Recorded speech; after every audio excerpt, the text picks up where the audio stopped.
नमस्कार, मी मनीषा जोशी. तुम्ही पाहत आहात युग मीडिया. शरद पवार गटाचा अहिल्यानगरचा माजी महापौर अभिषेक कळमकर याच्यावर बलात्काराचा गुन्हा दाखल झालेला आहे.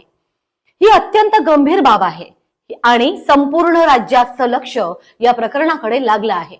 अभिषेक कळमकर याच्यावर FIR झाल्यानंतर आता नैतिक जबाबदारीचा प्रश्न उभा राहतो. महिलांच्या हक्कांबाबत आणि सुरक्षिततेबाबत सातत्यानं भूमिका मांडणाऱ्या सुप्रिया सुळे यांना काही थेट प्रश्न. FIR दाखल झाल्यानंतर संबंधित व्यक्तीला तात्काळ पक्षातून निलंबित करण्यात येणार आहे का?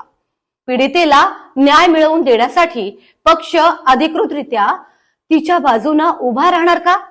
महिला सन्मानाच्या मुद्द्यावर आपण जे बोलता त्यावर अंमलबजावणी या प्रकरणात कशी दिसणार?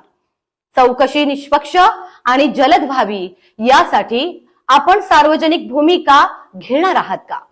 नॅशनलिस्ट काँग्रेस पार्टी अर्थात शरद पवार गट यांनीही याबाबत स्पष्ट भूमिका जाहीर करणं आवश्यक आहे.